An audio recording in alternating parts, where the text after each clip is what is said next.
Muito bem, alô você que está ligado na programação da Terceira Via TV. Está começando o Boletim do Esporte desta sexta-feira.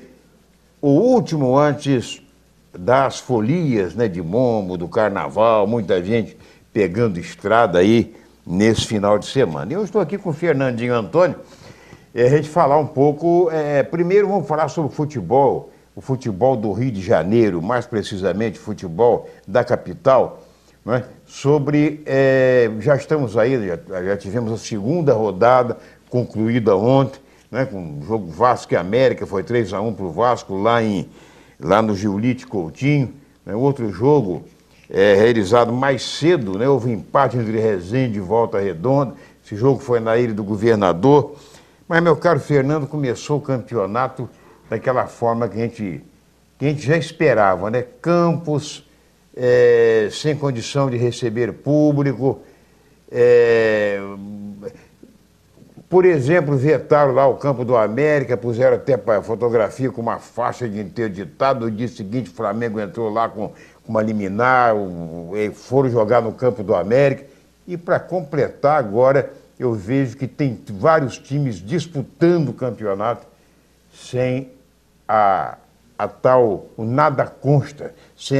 Quer dizer, o negócio foi a Bangu e o presidente da federação deu uma declaração dizendo, olha, quem se achar prejudicado, que entre com recurso, com uma liminar e tal, mas o campeonato vai continuar.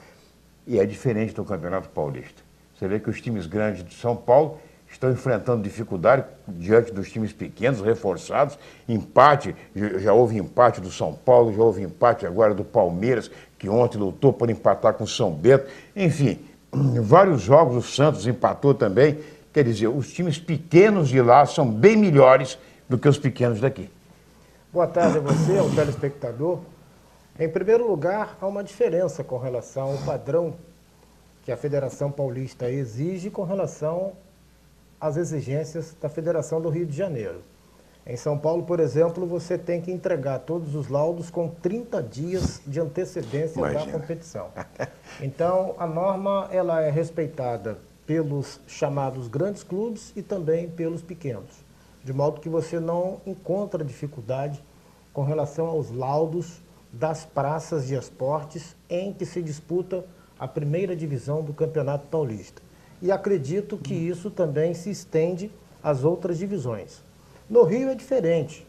Os clubes não entregam os laudos, a federação inicia um processo de veto, mas acaba cedendo, e você observa o seguinte, independente dessas exigências, nós tivemos jogos em estádios que estavam supostamente vetados, como você citou, o Giulite Coutinho, na região de Edson Passos, na Baixada Fluminense, mas nós não tivemos nenhum incidente.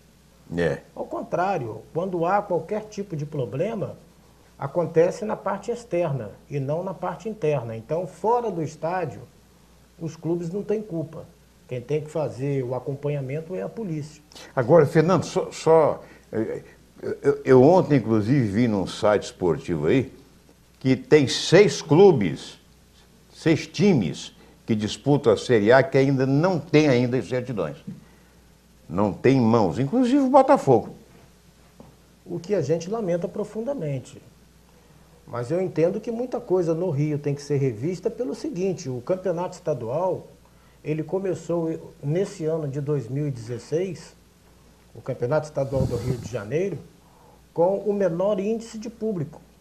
Isso. Nós tivemos um processo decadente em 2013, em 2014 o futebol do Rio deu uma recuperada, em 2015 teve um bom índice de arrecadação e esse campeonato de 2016, ele atingiu a segunda rodada, porque a terceira começa agora dia 10, com um índice bem menor do que o de 2013, que foi colocado na grande mídia como a competição com baixo índice de público. Então você imagina, 2016 com um índice menor do que 2013, o que a gente vai assim esperar desse campeonato? E já houve, inclusive, jogos. Aliás, eu quero só apenas fazer O uma clássico que você citou, Resende e Volta Redonda, esse clássico é o mais importante da região sul fluminense. pela rivalidade e tudo, Chegou a superar até o clássico Barra Mansa e Volta Redonda.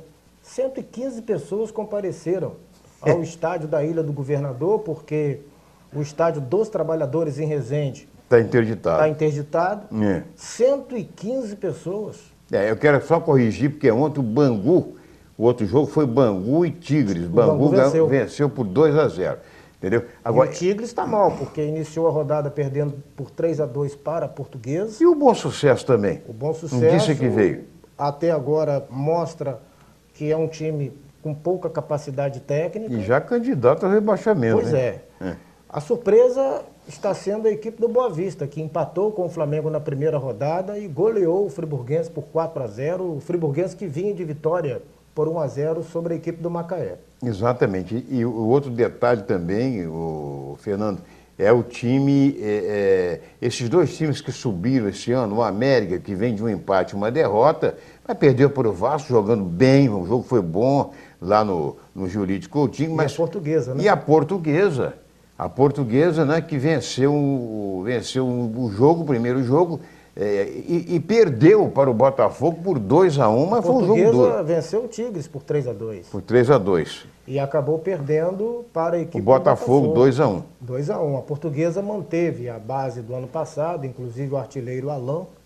A zaga também. O técnico gaúcho, que foi campeão das taças Guanabara e Rio pelo Americano em 2002.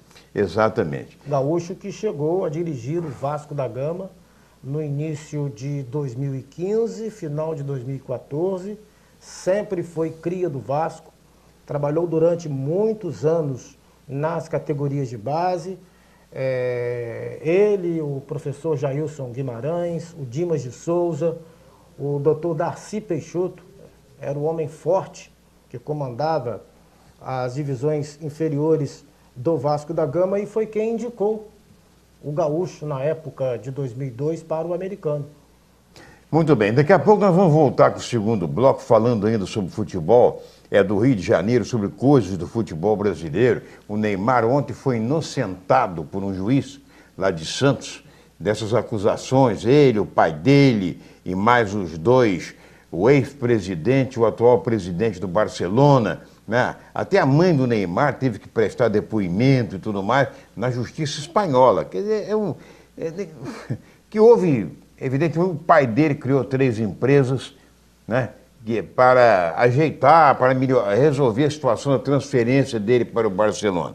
Isso até acho que afetou um pouco o Neymar, esse negócio de depoimento, que o Barcelona fez 7-0 no adversário pela Copa do Rei agora, né, 4 gols do Suárez, 3 do Messi, deram um pênalti para ele bater para Neymar perdeu o pênalti chutando para fora.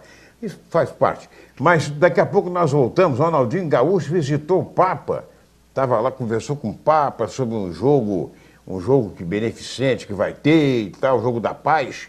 E daqui a pouco nós vamos falar sobre isso tudo e sobre as coisas do futebol de campo. Está se aproximando aí a abertura do campeonato da Série B e os times daqui têm que ficar de olho, porque se tem bagunça na Série A, imagina na Série B.